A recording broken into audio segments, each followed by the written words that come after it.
온갖 핍박을 받던 130만 명의 작은 나라 에스토니아, 한국의 최첨단 국방 무기인 K9 자주포를 갖게 되면서 유럽국들이 에스토니아를 쉽게 건들지 못하게 되었다고 하는데요. 오늘 이야기 에스토니아 포병대대 중위로 있는 간부의 사연으로 시작하겠습니다. 안녕하세요. 저는 에스토니아 육군 제1보병여단 포병대대 소속 토마스 릴러르그 중이라고 합니다. 에스토니아라는 나라가 잘 알려진 곳은 아니라서 짧게 설명을 드리자면 저희는 북유럽에 위치한 나라예요. 전쟁으로 시끌시끌한 바로 그 지역에 가까이 위치한 나라죠. 그래서 에스토니아 군인들은 전쟁이 발발한 이래로 쭉 긴장 상태인데요. 이런 상황 속에서 시간을 내어 사연을 쓰게 된 이유는 한국 덕분에 변화된 제 모습을 들려드리기 위함입니다. 저는 군인이지만 부끄럽게도 국가 안보에 회의적이었어요. 다른 나라가 우리나라를 쳐들어왔을 때 이길 수 있을 거란 뚜렷한 자신감이 없었죠. 에스토니아 국민들은 그야말로 초긴장 상태였습니다. 러시아와 저희의 악연은 깊거든요. 저희는 제1차 세계대전 때 독립국가를 선언했지만 1940년에 소련에 의해 강제 점령 병합되었습니다. 하지만 우리 부모님 세대의 목숨을 건 독립운동을 통해 50년 뒤인 1991년 자주권을 회복한 공화국이 되었죠. 이런 역사를 가지고 있다 보니 러시아가 저희를 강제 점령할 수도 있다는 생각을 했어요. 그래서 불안에 떨고 있던 그때 그 불안함은 얼마 지나지 않아 현실이 되었습니다.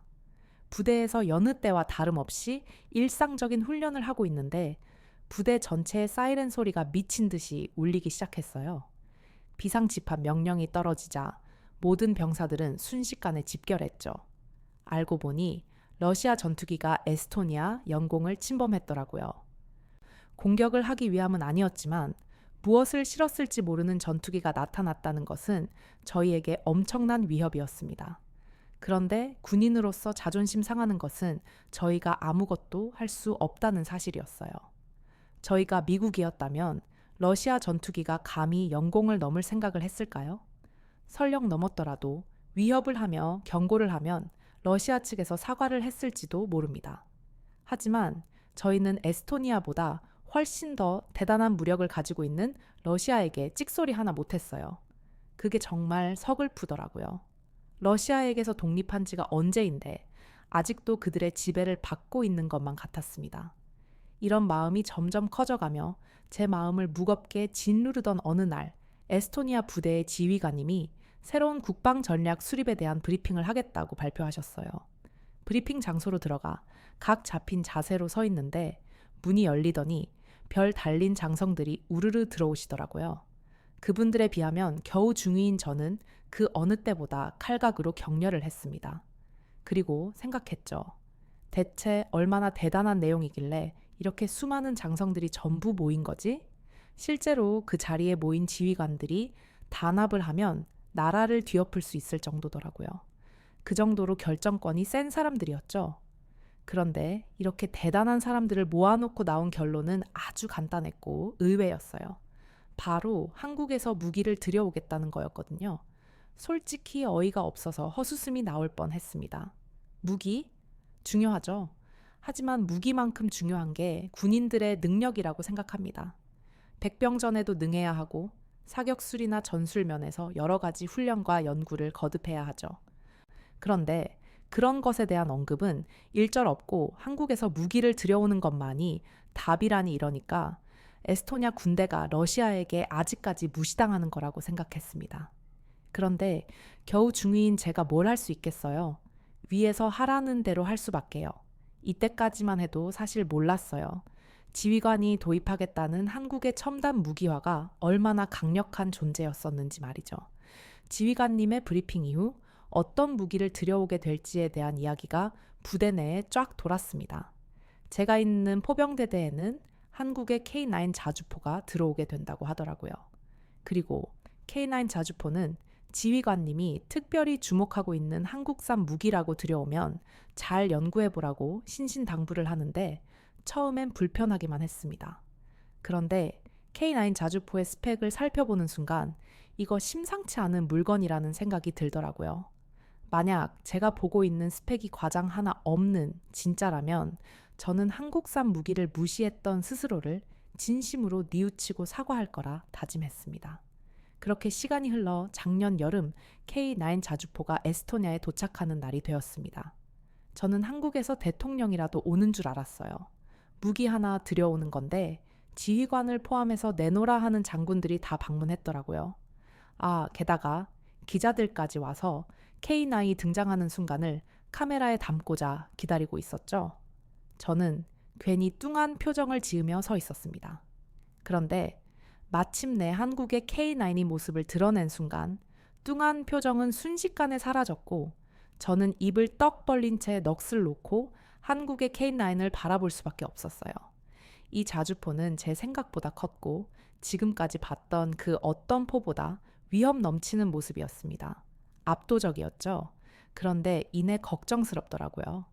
사람들은 대단하다며 박수를 쳤지만 저는 저걸 실제로 운영을 해야 하는 사람이잖아요. 에스토니아에는 저런 무기가 하나도 없습니다. 그래서 저런 걸 어떻게 다뤄야 할지 감도 안 잡혔어요. 그런데 이건 저만의 생각이 아니었습니다.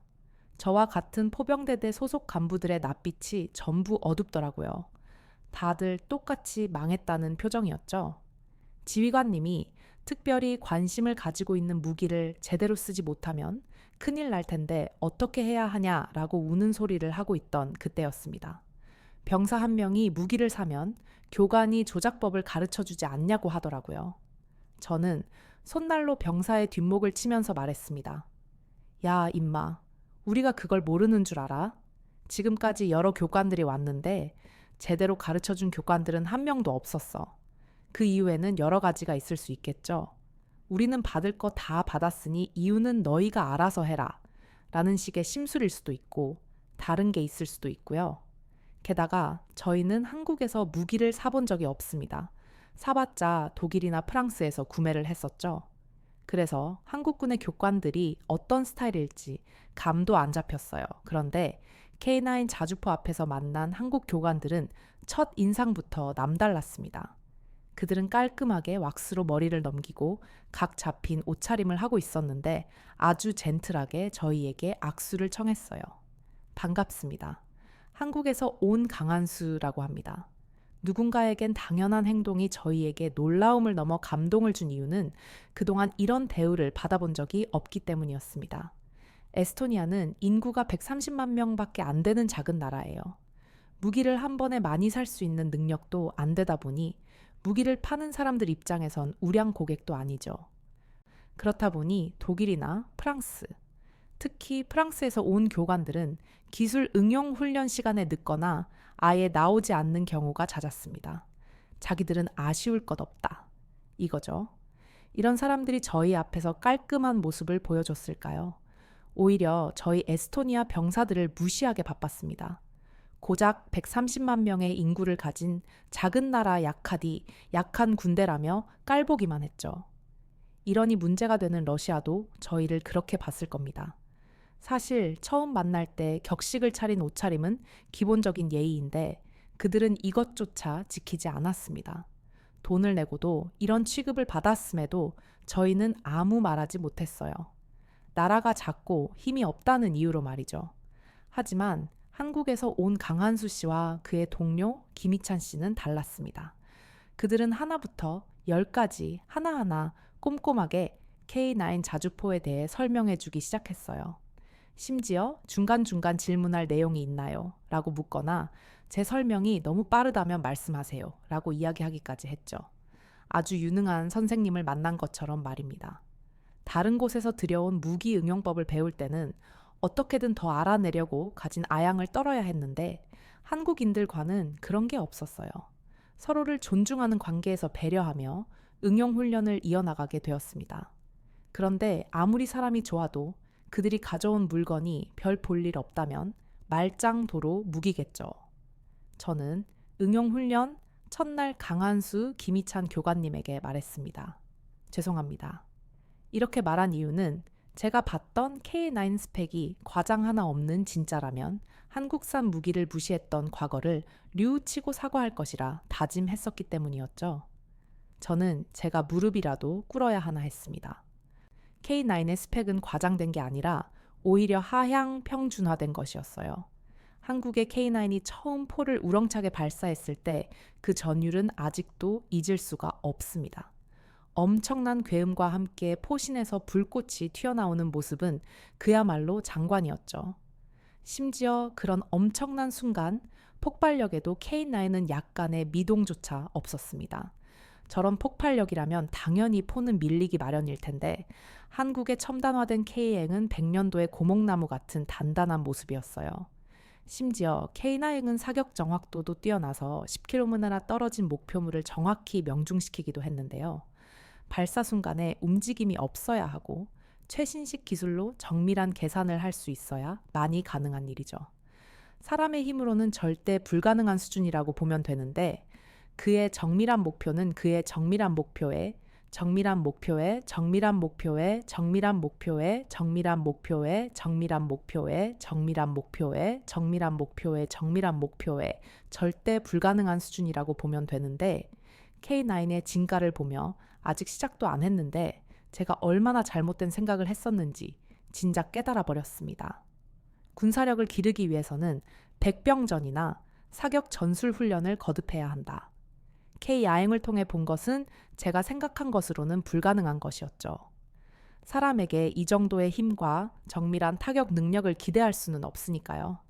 저는 어느새 K9 자주포를 의심했던 생각은 있고 한국에서 온 교관들을 졸졸 쫓아다니며 응용 훈련을 받았습니다. 지칠 법도 한데 지치지를 않더라고요. 오히려 어린아이처럼 신이 나서 아내에게 마저도 K9 자주포의 놀라운 성능에 대해 자랑하기에 이르렀습니다. 아내는 이제 질려버렸는지 대꾸도 하지 않더라고요. 그런데 한국에서 온 교관들이 하기에는 반응했습니다. 어느 날은 이렇게 말하더군요. 여보, 부대에서 당신이 그렇게 쫓아다니면 좀 귀찮지 않겠어? 그 한국인 교관분들도 쉬는 날은 좀 있어야지. 어찌됐든 외국에 나온 거라 시차 때문에 힘들 텐데 내가 그 사람들이었으면 당신 되게 눈치 없어 보일 것 같아. 충격이었어요. 너무 신이 난 나머지 이런 배려를 할 생각은 전혀 하지 못했었거든요. 생각해보니 한국 교관분들의 귀국날이 얼마 남지 않았고 이대로라면 이 주변을 제대로 둘러보지도 못한 채 한국으로 돌아가게 될 게 뻔했습니다. 저는 맛있는 식사라도 대접해야 하지 않겠나 싶어 한국인 교관분들에게 저녁 식사를 제안했고 감사하게도 두 분은 제안에 응해주셨죠. 아내가 차려준 에스토니아 전통 음식을 함께 나누어 먹으며 저는 조심스럽게 감사한 마음을 전했습니다. 저 지금까지 제대로 감사 인사도 못했네요. 두 분의 친절함 덕분에 많은 걸 배울 수 있었습니다. 두 분은 당연한 거라며 손살에 쳤지만 저에겐 당연한 일이 아니었어요. 제가 거듭 감사 인사를 전하자 저는 강한수 교관님에게 처음으로 한국에 대한 이야기에 대해 듣게 되었습니다. 토마스 씨, 사실 에스토니아에 오기 전에 이 나라에 대해 좀 알아봤어요. 역사에 대해 알고 나니까 마음이 쓰여서 다른 때보다 더 진심을 다하게 되더라고요. 그의 옆에 있는 김희찬 교관님도 고개를 끄덕이는 것으로 보아 에스토니아, 역사와 한국이 무슨 연관이 있는 것 같기는 하더라고요. 에스토니아도 소련에게 강제 점령되어 병합된 적이 있다고 봤어요. 사실 한국도 비슷한 역사가 있어요. 일본 제국주의에게 지배를 받았었거든요. 그런데 일본에게서 벗어난 지 얼마 되지 않아 이번에는 강대국들의 개입으로 나라가 힘들었어요. 당시 우리나라가 힘이 없어서였죠. 놀랄 만한 역사였습니다. K9 자주폭뿐만 아니라 미국마저 눈독 들이는 무기를 척척 만들어내는 한국에게 이런 과거가 있을 거라고는 상상도 못했어요. 저희가 이런 역사를 가지고 있다 보니 군사력이 약해서 러시아의 눈치를 보고 있다는 에스토니아가 군사력을 길러서 자신들을 지킬 힘을 가질 수 있기를 바랐어요. 누군가에게 지배받는 삶이 얼마나 힘든지 저희는 알고 있거든요. 그러니까 두 교관분들은 에스토니아가 러시아에 의해 지배받았던 시절의 아픔을 공감하고 더 이상 그런 일을 겪지 않도록 돕고 싶은 것이었어요. 이 말을 들은 저는 가슴 깊은 곳에서 뜨겁게 차오르는 감동을 느꼈습니다. 게다가 한국은 그 어느 나라도 함부로 대하지 못하는 군사 강국이죠. 무엇보다 한국에게 무기를 팔아달라는 나라가 줄을 서 있는 상황입니다. 하지만 이런 한국에게도 에스토니아와 같은 과거가 있었습니다. 작은 나라 가진 것 하나 없는 땅. 하지만 한국은 기적과도 같은 일을 이루어냈고 그 기적을 몸소 보여주고 있었어요. 저희라고 왜 못하겠어요? 한국이 해왔던 것들, 한국이 밟아왔던 길을 그대로 따라간다면 저희 에스토니아도 언젠가는 러시아도 함부로 못할 강한 나라가 될 수 있을 거란 희망을 가지게 되었습니다. 그날 저희 세 명은 부어라 마셔라 서로에게 술을 권했고 저는 한국식 건배사까지 섭렵하며 두 사람과 의형제를 맺었습니다. 그렇게 그들이 돌아간 뒤 저와 병사들은 한국의 K9을 가지고 훈련을 거듭했어요. K9과 한봄이 될 때까지 말이죠. K9 자주포가 어느 정도 몸에 익었다 싶었을 때 나토 연합 군사훈련에 참가할 기회를 가지게 되었습니다. 예전이라면 기가 죽어서 참가를 포기했을 겁니다. 내노라 하는 유럽 국가들이 총출동하니까요. 하지만 이번만큼은 자신 있었어요. 저희에게는 K9 자주포라는 든든한 무기가 있으니까 말이죠. 그런데 연합 군사훈련에 참가하기 위해 도착한 순간 기분을 확 상하게 만드는 상황을 겪게 되었습니다. 독일 군복을 입은 병사 한 명이 비아냥거리는 소리를 들어버린 거였죠. 저거 뭐야? 무식하게 크기만 하네. 끌끌거리면서 들으라는 식으로 말을 하는데 계급장을 보니 간부도 아닌 일반 병사였습니다. 저는 제가 어느 나라에서 온 군인인지를 또다시 실감했어요. 작디 작은 나라 에스토리아에서 온 군인이었죠. 저희는 어딜 가든 무시당하기 일쑤였습니다. 아무리 다른 나라 군인이라 하더라도 이렇게 무례한 행동을 해서는 안 되는 겁니다. 자칫 잘못하면 외교적 문제로 번질 수 있으니까요.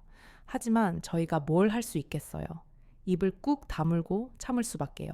그때 독일 병사 한 명이 이런 말을 했어요.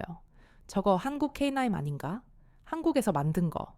저거 못 구해서 요즘 난리던데 어떻게 구한 거지?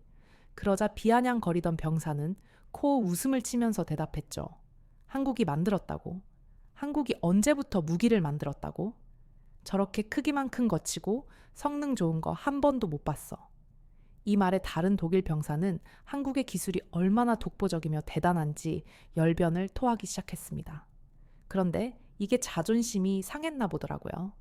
결국 두 사람은 한국의 K9이 뛰어난 알, 안 뛰어난 애로 싸우는 지경에 이르렀습니다.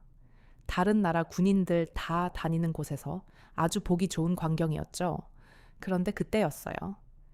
모여있던 독일 군인들이 자리를 멈춰서고 구경꾼들이 모여들던 순간 독일 병사 옆을 지나던 독일군, 고위 간부가 비아냥거리던 병사의 뒤통수를 세게 가격했습니다.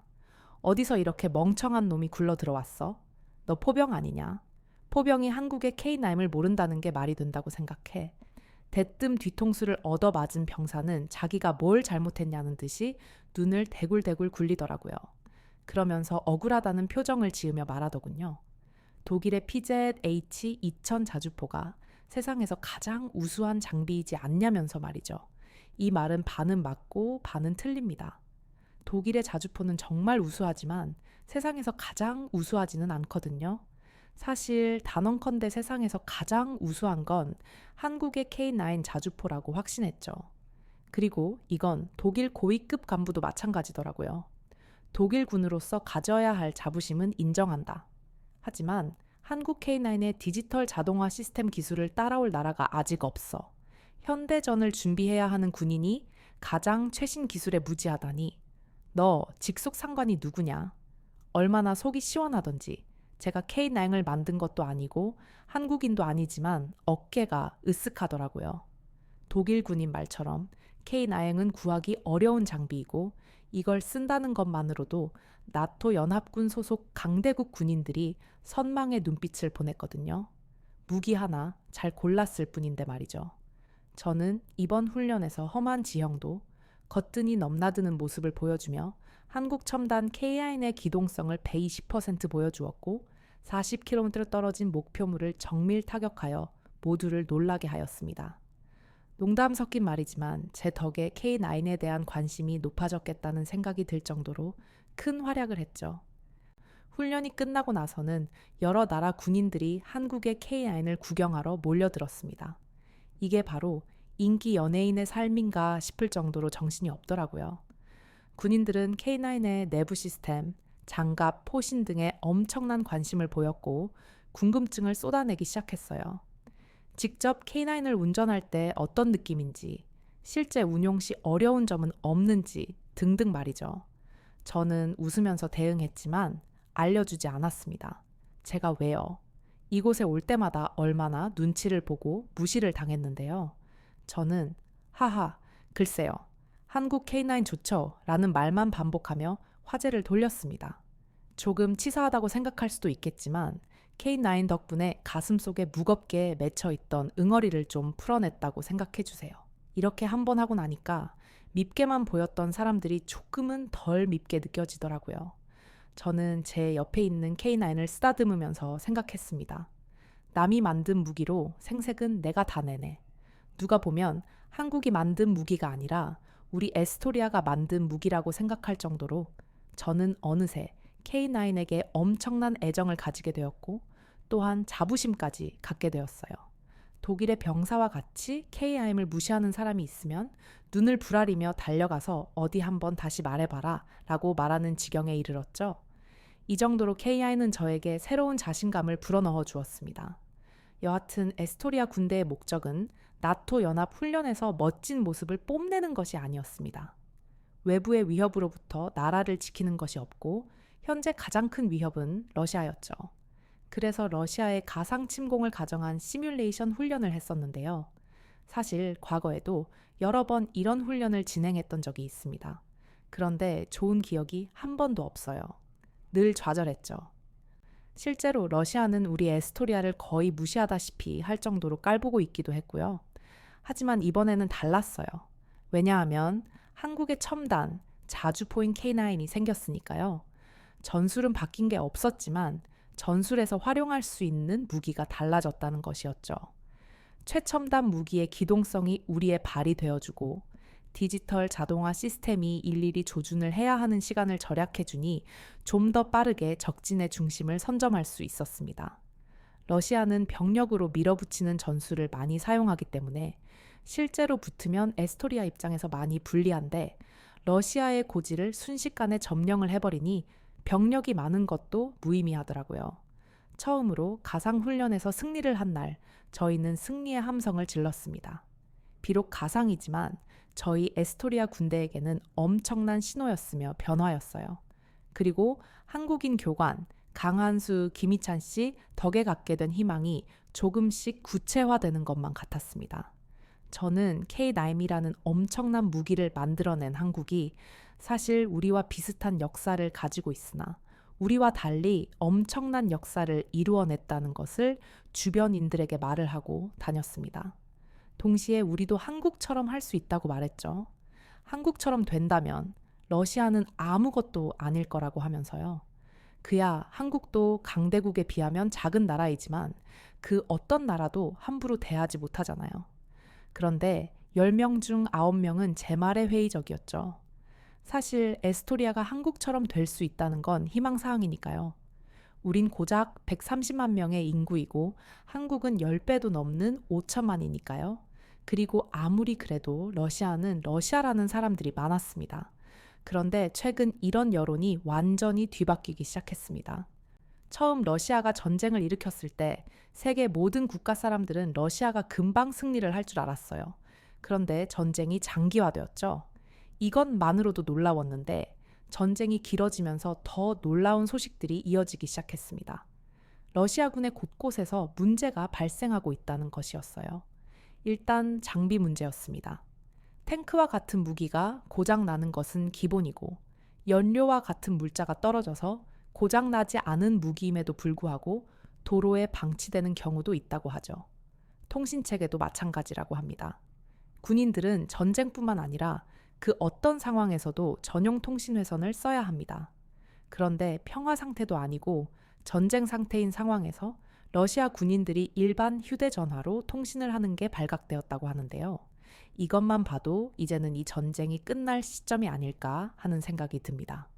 더군다나 우리 국가가 한국의 도움으로 최첨화된 K9 자주포라는 엄청난 무기들을 갖게 되면서 그렇게 우리를 깔보고 얕봤던 러시아가 긴장한 상태이죠.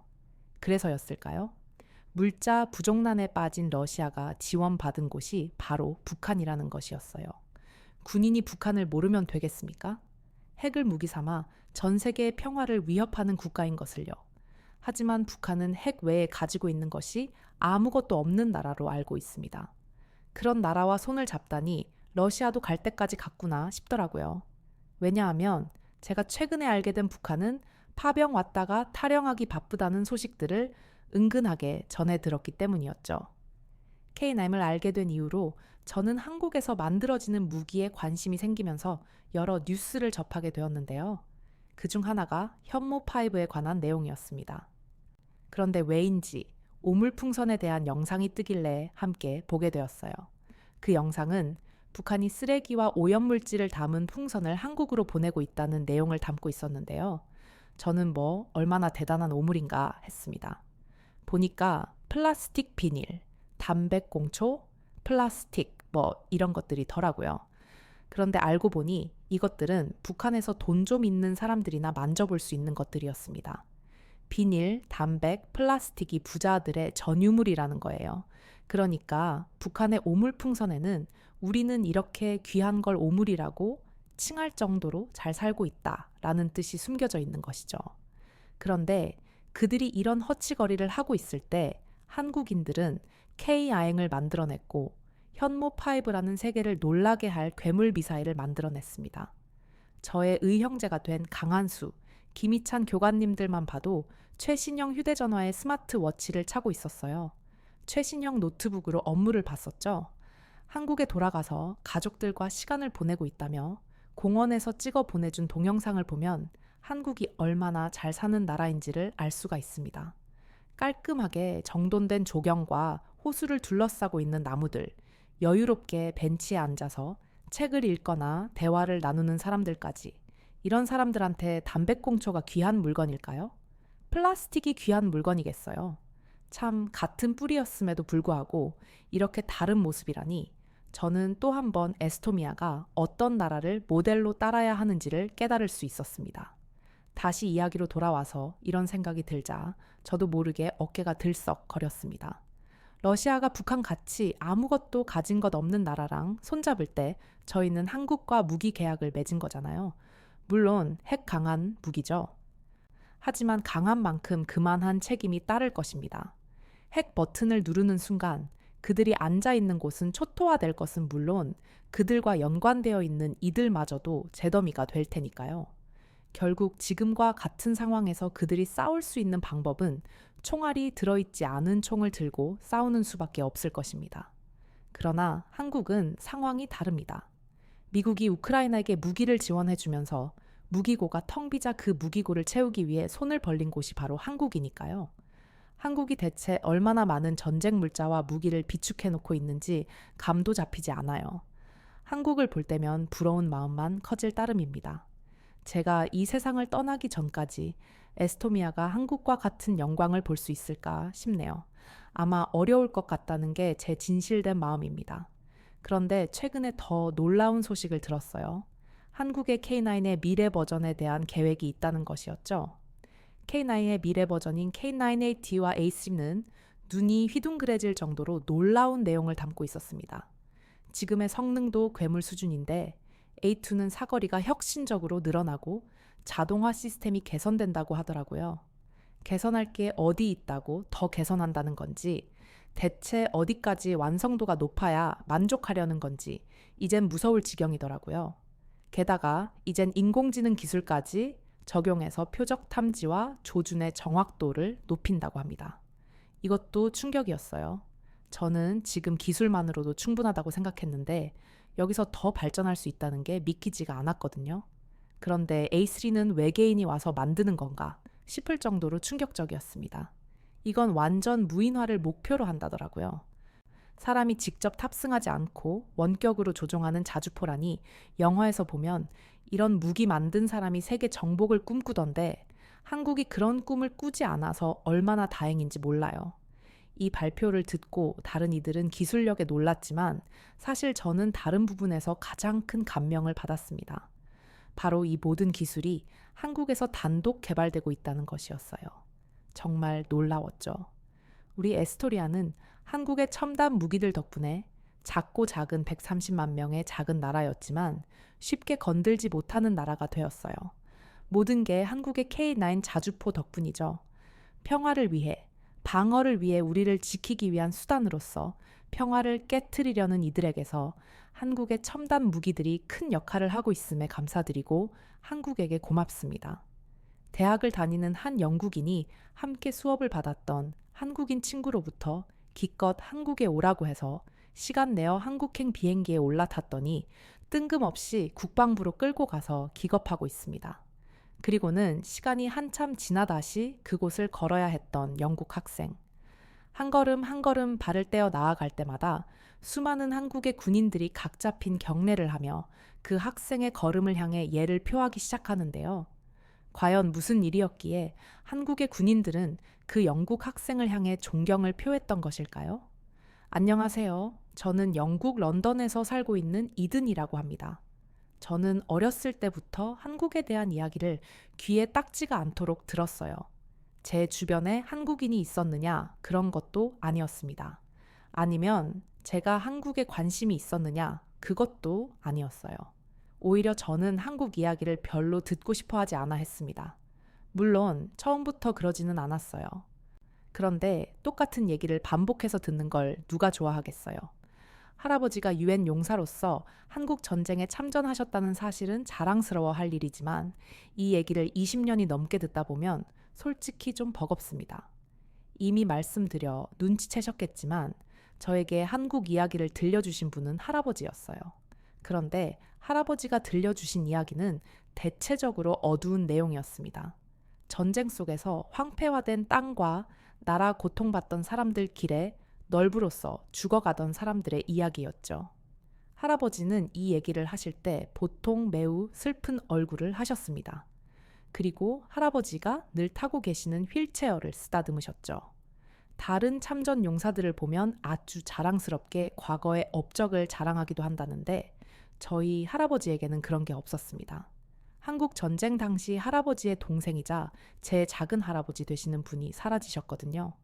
생사가 아직까지도 불분명하니 실종이라는 단어가 딱 맞죠. 동생도 잃고 다리도 잃고 할아버지의 젊었을 적 사진을 보면 아주 듬직하고 멋지신데 그런 분이 졸지에 평생 휠체어를 타는 신세가 되었으니 과거를 회상하면 우울할 수밖에 없다라고 생각했습니다. 제가 왜 한국에 좋은 감정이 없었는지 조금은 이해가 되시나요? 싫어하는 것까지는 아니었지만 제게 있어서 한국은 피하고 싶은 주제였습니다. 그리고 이런 할아버지에게 감사의 표시를 한다거나 그런 것도 없어서 약간의 괘씸함도 가지고 있었죠. 그래서 한국 드라마나 영화, 음악이 주목을 받을 때에도 저는 한국의 콘텐츠들을 소비하려고 하지 않았습니다. 그러던 중 한국에서 온 유학생 상혁을 만나게 되었어요. 저보다 한 학년이 아래인 상혁이었는데 성적이 워낙 뛰어나서 졸기 졸업 예정자라고 하더라고요. 그래서 저와 같은 수업을 듣게 된 것이었죠. 머리가 너무 좋다고 유명했던지라 저도 그 학생의 존재를 알고는 있었지만 딱히 가까이 지내고 싶은 생각은 없었습니다. 그러던 어느 날 교양 수업에서 동아시아 역사를 다루게 되었어요. 자연스럽게 한 중1에 대한 이야기가 나왔고 이 세 나라 간의 역사를 짚어보게 되었습니다. 아시아 역사는 흔히 다루는 게 아닌지라 저도 흥미롭게 듣고 있었는데 한국의 역사는 말 그대로 침략의 역사였더라고요. 위로는 중국, 아래로는 일본이 있어서 아주 고통을 많이 받았다고요. 학생들 중에는 일본 학생들도 있었는데 그들은 교수님이 잘못된 지식을 가르치고 있다며 항의했어요. 자신들의 일본은 다른 나라들을 침략하고 그러는 나라가 아니라면서요. 그러자 그 상혁이 반박을 하고 나섰습니다. 일본은 1500년대부터 1900년대까지 한국을 지속적으로 침략해왔고 이 때문에 한국 땅은 엄청난 어려움을 겪었으며 수많은 사람들이 목숨을 잃었습니다. 이건 역사서에도 기록되어 있는 것이고 피하고 싶어도 피할 수 없는 역사예요. 그러자 일본 유학생은 더욱 발끈했어요. 그러는 한국은 떳떳하냐면서요. 그러자 상혁은 고개를 끄덕이며 말했습니다. 네, 우리는 지금까지 외세의 침략을 방어하는 데 집중해 왔어요. 상혁은 미리 준비했나 싶을 정도로 한국의 역사를 꿰고 있더라고요. 사건이 일어난 정확한 시기까지 말하는 걸 보면서 감탄했습니다. 일본 유학생은 그럼에도 자신의 뜻을 굽히지 않았습니다.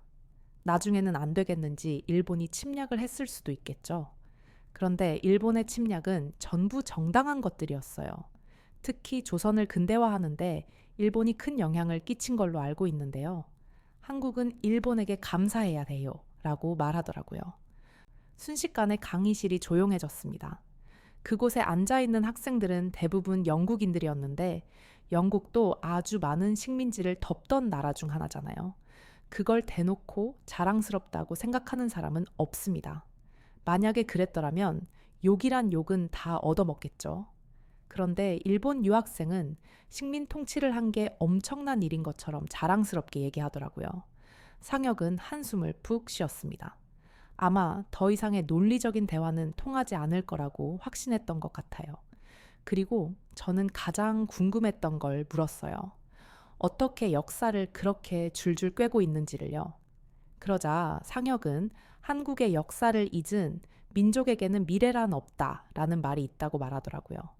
그런데 왜 그 순간 비아냥거리는 말투가 나왔는지 모르겠습니다. 저도 모르게 역사 잘 있던데요 라고 말하고 말았어요. 비아냥거린다는 게 저에게도 느껴져서 놀랐는데 상혁은 어땠겠어요? 상혁은 제 이야기를 듣고 싶어 했습니다.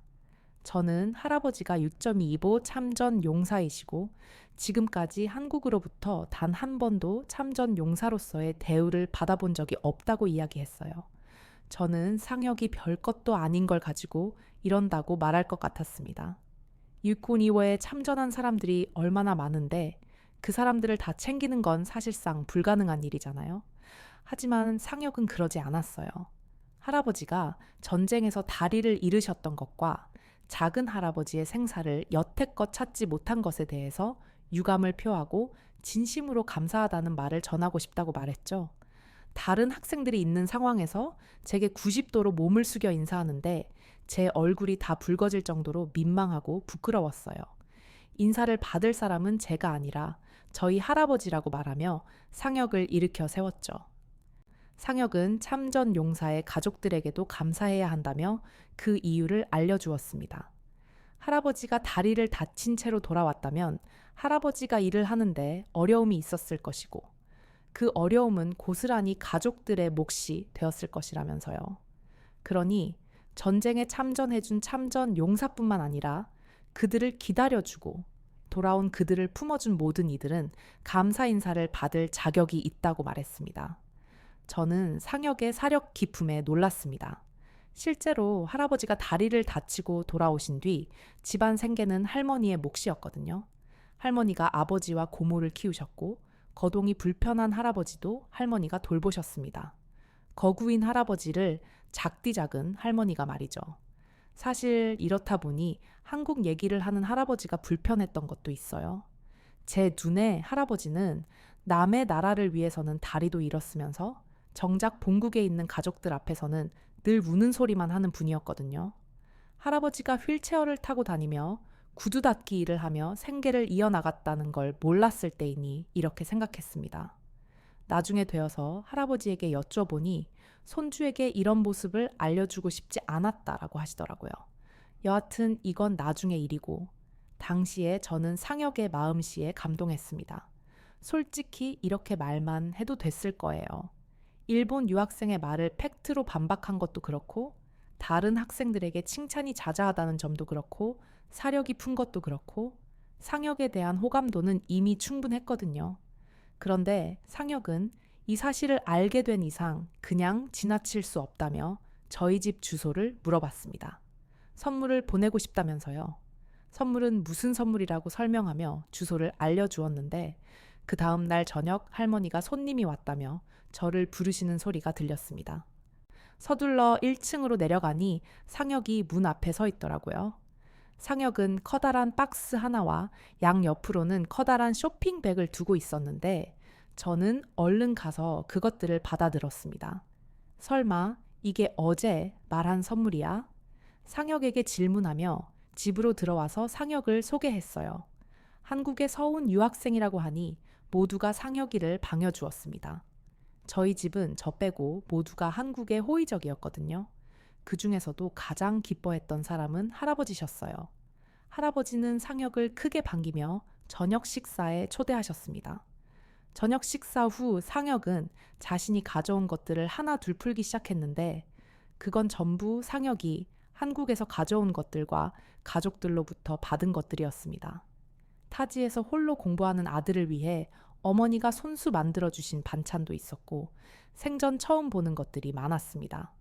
상혁은 할아버지가 참전 용사시라는 사실을 알게 된 이상 가만히 있을 수는 없었다며 지금은 당장 드릴 수 있는 것으로 가져왔지만 더 좋은 것을 들고 다시 인사드린다고 하더라고요. 본인 어머니가 정성스레 만들어주신 귀한 것들까지 주려고 하길래 저희 가족은 겨우 상혁을 설득해서 김과 누룽지만 선물로 받았습니다. 김은 영국에서도 워낙 유명하기 때문에 이미 맛은 알고 있었지만 누룽지는 처음이었어요. 쌀 같은 걸 딱딱하게 굳혀서 부셔놓은 걸 뭐 어떻게 먹는지 모르겠더라고요. 상혁은 냄비에 물을 올려달라고 부탁한 뒤 그 딱딱한 누룽지를 물에 넣었습니다. 잠시 뒤 완성되었다며 그릇 하나를 가져왔는데 생김새가 요상하더라고요. 물에 밥이 풀어져 있는 모양이었는데 별 냄새도 안 나고 제가 먹어보니 별 맛도 안 느껴졌습니다. 이걸 왜 가져온 거야? 라는 의문이 들던 찰나 할아버지와 할머니의 감탄사가 들렸습니다. 세상에 이거 너무 맛있구나. 할머니 할아버지는 너무 맛있게 드시더라고요. 간이 센 것보다는 훨씬 나았던 거죠. 그리고 치아가 많이 안 좋으셔서 최근 식사를 하는데 어려움을 느끼셨었기 때문에 더더욱 마음에 들어 하셨습니다. 상혁은 이후로도 할아버지에게 한국에서 온 비싼 홍살도 가져다 주곤 했어요. 이런 상혁과 가까이 지내며 저는 어느새 한국에 대한 제 생각이 편견이라는 것을 알게 되었고 한국에 대한 좋은 인상을 갖게 되었습니다. 그렇게 방학이 되었고 한국으로 돌아갈 상혁을 저녁 식사로 초대했어요. 식사를 다 마치고 다들 상혁에게 작별 인사를 하려는데 상혁이 됐든 비행기표 2장을 내밀었습니다. 뭔가 했더니 그건 한국행 비행기 티켓이었어요. 바로 할아버지와 할머니를 한국으로 초대하고 싶다는 거였죠. 깜짝 놀랄 제안이었습니다. 영국에서 한국 가는 비행기 티켓이 한두 푼도 아니고 게다가 가면 숙박비, 식비, 들어갈 돈이 얼마나 많은데 한국으로 초대한다니요. 알고 보니 상혁은 꽤 있는 집 자식이었습니다. 너무 수수하게 다니다 보니까 전혀 몰랐던 것뿐이었고요. 할아버지와 할머니는 결정을 고사하셨습니다. 할머니는 비행기 타는 걸 좋아하지 않으셨기 때문이고 할아버지의 연세를 생각하면 쉬운 일이 아니었죠. 하지만 상혁은 그런 할아버지를 설득했습니다. 할아버지가 지켜낸 한국 땅이 어떻게 변했는지 직접 보여드리고 싶다면서요.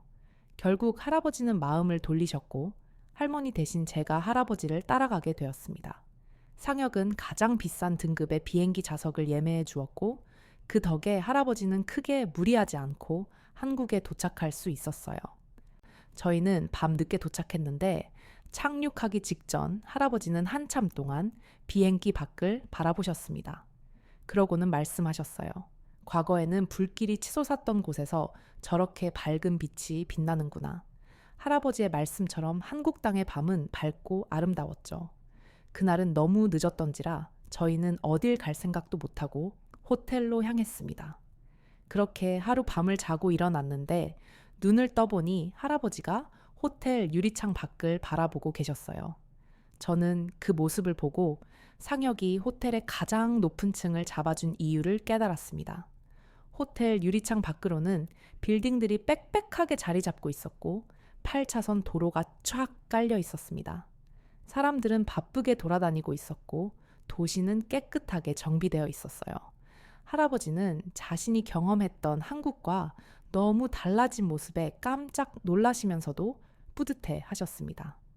할아버지가 다리를 잃어가며 싸운 덕분에 이런 변화가 있을 수 있었던 것이니까요. 할아버지의 연세가 있기 때문에 이곳저곳을 마구 둘러보기는 어려웠지만 할아버지는 차를 타고 시내를 돌아다니는 것만으로도 즐거워하셨어요. 특히 한강에서는 자리를 펴고 떠날 생각을 안 하시더라고요. 전쟁 당시에는 보쯤을 짊어지고 피난을 가는 사람들이 가득했던 이곳에서 사람들이 휴식을 취하고 있는 게 말도 안 된다면서 말이죠. 황폐화됐던 한강이 한강의 기적을 일으키고 불타고 있던 서울이 화사해졌구나. 죽어가는 사람이 널브러져 있고 불황자가 가득했던 곳이 공원이 되었고 곡소리가 나던 곳에서는 세계인들이 인정하는 한국 노래들이 흘러나오고 있어 모두가 피하던 위험한 나라가 전 세계인들이 찾는 나라가 될 줄 누가 알았겠니? 할아버지가 이렇게 말씀하시는데 이제야 한국이 얼마나 큰 변화를 겪은 건지 실감이 나더라고요. 그리고 할아버지가 목숨 바쳐 지키고자 한 가치가 이렇게 아름답고 찬란했다는 것을 깨닫게 되자 할아버지가 영웅처럼 느껴졌습니다. 그리고 할아버지의 발자취가 너무나 자랑스럽게 느껴졌어요. 그래서 저는 할아버지가 걸어왔던 길을 좀 더 잘 이해하고자 상엽과 함께 전쟁 기념관에 방문했습니다. 그때 당시의 상황을 알고 싶어서요. 제 할아버지가 얼마나 위대한 일을 하신 건지 알고 싶었습니다. 그리고 할아버지도 이곳을 방문하는 걸 가장 기대하셨어요. 저는 전쟁 기념관에서 할아버지가 참전하셨던 전쟁에 얼마나 끔찍했는지를 알 수 있었습니다. 전쟁이 끔찍한 건 당연히 알고 있지만 제가 겪어본 적은 없잖아요. 그래서 상상하는데 한계가 있었는데 실제로 보니 제 상상을 뛰어넘는 사건들이 너무나 많았습니다. 그리고 이건 상엽도 마찬가지였어요. 저는 할아버지가 걱정됐습니다. 혹시 전쟁터에서의 일이 생각나서 고통스러워하지 않으실까 하고요. 그런데 할아버지는 의외로 덤덤하게 모든 기록들을 살펴보고 계셨습니다. 그리고 저희에게 하나둘 그때의 이야기를 들려주기 시작하셨어요. 그때는 봄이었어. 중공군은 유행군 방어선을 돌파하고 서울을 재탈환하겠다며 대규모 공세를 준비하고 있었지. 첩보가 들어오고 우리 여단은 바로 준비에 들어갔단다. 우리는 끝까지 방어선을 지켰고 유행군이 후방을 공격할 수 있도록 시간을 벌어주었지. 밤낮 없이 쏟아지는 총탄에 긴장되어 심장은 터질 것 같았어. 덤덤히 말을 잇는 할아버지의 목소리가 아주 슬프게 느껴졌습니다. 당시 전투에서는 영국군의 수가 아주 열세했다더라고요. 끝나지 않는 전투에 누군가는 여기서 이러다 다 죽겠다며 흐느끼기도 했다고 합니다. 하지만 할아버지는 그럴 때마다 동료 병사들을 독려하며 우리는 집에 갈 수 있다고, 우리는 이길 수 있다고 말씀하셨다고 하죠. 내 바람처럼 모두가 집에 돌아갔다면 얼마나 좋을까. 우리는 유행군에게 도움이 되었고 결과적으로는 전투에서 승리했지만 우리 대대는 수많은 병력을 잃고 말았어. 나는 내 바로 옆에서 쓰러진 병사들을 돌볼 새도 없이 총격을 피해 몸을 숨겨야 했단다.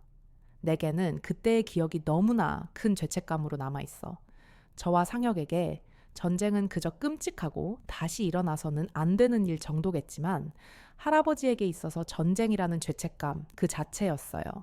제가 와서 직접 보고 나니 할아버지가 평생 동안 괴로워하셨던 이유를 알겠더라고요. 할아버지는 살아남은 자로서의 죄책감을 평생 짊어지고 사셨던 것이었습니다. 그리고 뒤에 할아버지는 저도 처음 듣는 이야기를 들려주기 시작하셨어요. 그리고 이 이야기를 들은 상혁은 저희 몰래 놀라운 일을 준비하기 시작했죠. 그 치열했던 전쟁 중에 말이다.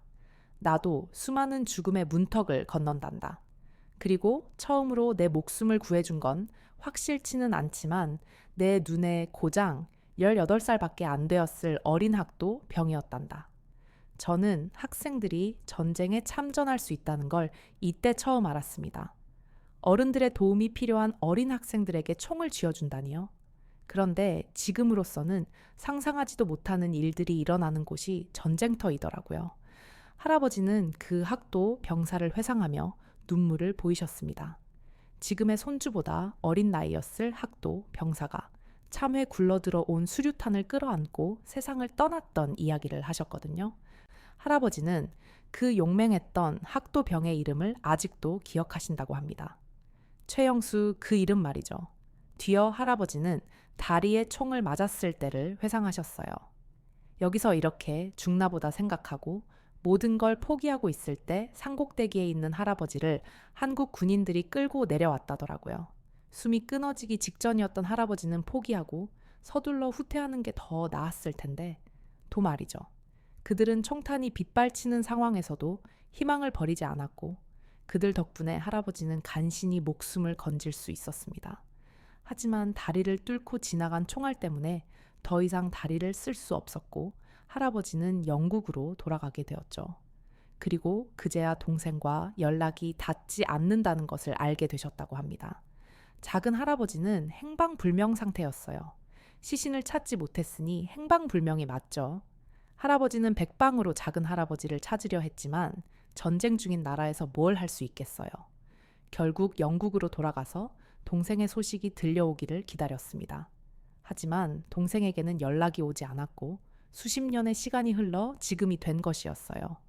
이 얘기를 듣는데 할아버지뿐만 아니라 상혁도 눈물을 흘리고 있었어요. 이 얘기를 몇 번이나 들었던 저조차 도 감정이 북받치더라고요. 아마도 한국의 전쟁기념관에서 듣다 보니 더 그런 것이었겠죠. 게다가 할아버지의 부모님, 그러니까 제게는 증조 부모님 되시는 분들은 평생 살았는지 죽었는지도 모를 작은 아들을 그리워하다가 두 분 다 지병으로 사망하셨어요. 그리고 돌아가시기 전까지도 장애인이 되어서 돌아온 할아버지를 볼 때마다 안타까움에 눈물을 흘리셨다고 합니다. 그런데 이 얘기를 듣는 상혁은 거의 오열을 하더라고요. 그 모습이 제 마음에 참 많이 와닿았습니다. 아무리 본인 나라를 위해 힘써준 사람이라 하더라도 수만 명의 사람들 중 하나잖아요.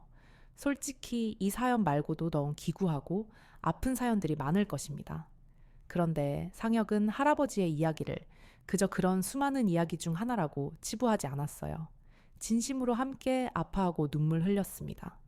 저는 이렇게만 해줘도 감사했을 거예요. 상혁의 마음과 눈물의 할아버지도 충분히 위로받으셨거든요. 지금까지 나를 찾아주는 사람이 없어서 잊힌 존재가 된 줄 알았다. 그런데 아니더라. 할아버지가 하신 말씀입니다. 그런데 할아버지와 저를 한국으로 초대했을 때부터 알아봤어야 했습니다. 상혁은 제 생각보다 더 추진력 있고 화끈한 남자였어요. 역사를 잊은 민족에게는 미래란 없다라고 말하며 어떻게든 은혜를 갚아야 한다고 하던 상혁이 엄청난 다짐을 하고야 말았던 것입니다. 그건 바로 할아버지의 잃어버린 동생을 찾아주는 것이었죠. 하지만 저희는 상혁이 이걸 준비하고 있다는 걸 몰랐어요. 이 사실을 알게 된 건 한국에서 즐거운 시간을 보낸 뒤 돌아간 영국에서였습니다. 학기 시작 일주일 전에 상혁에게서 연락이 왔어요. 한국으로 오라면서요. 역시나 비행기표까지 이미 끊어뒀더라고요. 이번엔 할아버지 말고 저만 오라고 하길래 아, 이번에야말로 여행다운 여행을 하겠구나. 나도 한국 젊은이들처럼 홍대에서 술도 좀 마시고 하겠구나 라고 기대하는 마음을 가졌습니다. 그런데 상혁이 저를 데려간 곳은 젊은이들이 북적거리는 야시장이 아니라 국방부였어요. 저는 얘가 미쳤나? 했습니다. 생각해보세요. 외국인이 다른 나라 국방부에 갈 일이 뭐가 있겠어요? 제가 무슨 간첩도 아니고 도무지 이해가 안 됐습니다. 제가 납득이 안 된다는 표정으로 서 있자 상혁은 그제야 왜 저를 여기로 데려왔는지 이유를 설명하기 시작했어요. 상혁은 저를 국방부가 아니라 정확히 말하자면 유해 발굴 감식단으로 데려온 것이었습니다. 대체 여기가 뭐 하는 곳인가 들어보니 놀라운 일을 하는 곳이더라고요. 전쟁 중에 수습되지 못한 신원 미상의 군인들의 유해를 발굴해서 유가족들의 품에 돌려주는 일을 하는 곳이었습니다. 그런데 저를 왜 여기로 데려왔는지 이해가 안 됐어요. 그 비싼 비행기표를 끊어서 저를 데려와 놓고 견학을 시켜줄 건 아니잖아요. 의아해하던 그때 머릿속을 스쳐 지나가는 생각이 있었습니다. 바로 작은 할아버지였죠. 혹시 할아버지를 찾은 거냐고 물으니 상혁은 그건 아니라며 제 DNA를 보관하기 위해 온 것이라고 하더라고요. 제 DNA 정보를 지금까지 발굴한 신원 미상의 유골이나 앞으로 발견될 유골과 대조하여 가족을 찾겠다는 것이었죠. 일단 이렇게 조직적으로 유해를 수습하는 일을 한다는 것도 놀라웠지만 백골화가 된 유골에서 DNA를 채취할 수 있다는 것 자체가 너무 놀라웠습니다. 한국의 이런 기술력은 세계 최고 수준이더라고요. 아무래도 이런 일을 하려면 기술이 발전할 수밖에 없었겠죠. 그렇게 DNA 채취를 맡기고 저는 바로 영국으로 돌아왔습니다. 제가 봐오던 젊음의 거리로 데려가 주지 않는 상혁이 야속했지만 상혁도 영국으로 바로 들어와야 하는 상황이라 함께 귀국했습니다. 처음 영국에 왔을 때는 곧바로 찾을 수 있을 줄 알았습니다. 그런데 아무리 기다려도 연락이 안 오더라고요. 할아버지에게는 말씀드리고 저 혼자 마음을 애태우고 있었습니다.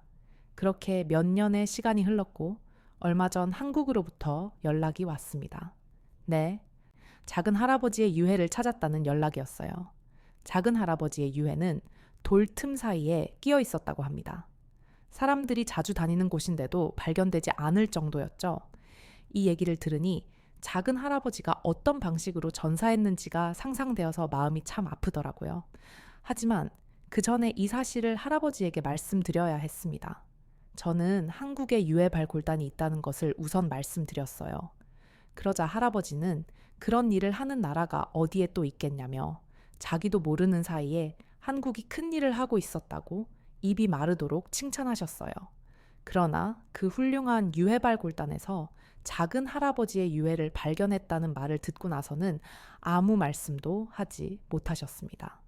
저는 할아버지가 너무 놀라셔서 심장마비로 쓰러지시는 건 아닌지 걱정이 됐어요. 그런데 다행히 그런 일은 없었고 할아버지는 생각보다 더 침착하셨습니다. 쉽게 믿지 못하시길래 제가 한국에 가서 DNA를 채취하고 왔다고 말씀드렸어요. 그러면서 당시의 상황을 자세히 설명드리고 나니 할아버지는 그제야 눈물을 터뜨리셨습니다. 아이처럼 우는 할아버지를 뵈면서 참 가슴이 미어지더라고요. 지금까지 한국 얘기, 전쟁 얘기를 할 때마다 지루하게 생각했던 제 자신이 너무 나쁘게 느껴지는 순간이었습니다. 할아버지가 오죽하면 저렇게 하셨을까라는 생각이 들더라고요. 저는 곧장 할아버지와 함께 한국으로 향했습니다. 이번에는 가족들이 전부 함께였죠. 저희가 가니 이미 모든 사람들이 마중을 나온 상황이었습니다. 저는 그냥 양복 입은 사람이 저희를 안내해주고 유해를 전달할 거라고 생각했는데 아니었습니다. 군인이 전사자를 어떻게 예호하는지 본 적 있으신가요? 수많은 군인들이 정복을 차려입고 저희를 기다리고 있었고 작은 할아버지의 유해를 담은 작은 상자는 고운천에 쌓여 있었습니다. 그 유골을 가지고 한 걸음 나아갈 때마다 군인들은 각자 핀 격대로 존경을 표했고 저는 작은 할아버지의 유해를 담은 상자를 꼭 안고 계시는 할아버지의 휠체어를 몽무히 밀었습니다. 유해 발굴단 관계자들은 끝까지 예의를 지켰습니다. 그리고 저희에게 나라를 위해 싸워주신 형제분께 진심으로 감사하다는 인사를 건넸죠. 90도로 허리를 숙여 인사하는 그들을 보면서 저희 할아버지가 참전 용사라는 것을 알았을 때 상혁이 보여주었던 태도가 생각났습니다. 콩심은 대콩난다더니 한국인들은 은혜를 잊지 않고 감사하는 마음을 간직하는 사람들이 맞더라고요. 그들의 노력 끝에 저희 할아버지는 작은 할아버지와 재회하셨습니다. 그리고 그 유해를 돌려받은 지 얼마 되지 않아 할아버지도 세상을 떠나셨어요. 아마 지금쯤이면 하늘에서 작은 할아버지를 만나 행복한 시간을 보내고 계시지 않을까 싶네요. 이 자리를 빌려 할아버지의 평생의 소원을 이뤄준 유해 발굴단에게 정말 감사하다는 인사를 드리고 싶고 이 일이 계속해서 이어져 더 많은 이들이 가족의 품으로 돌아갈 수 있기를 응원합니다.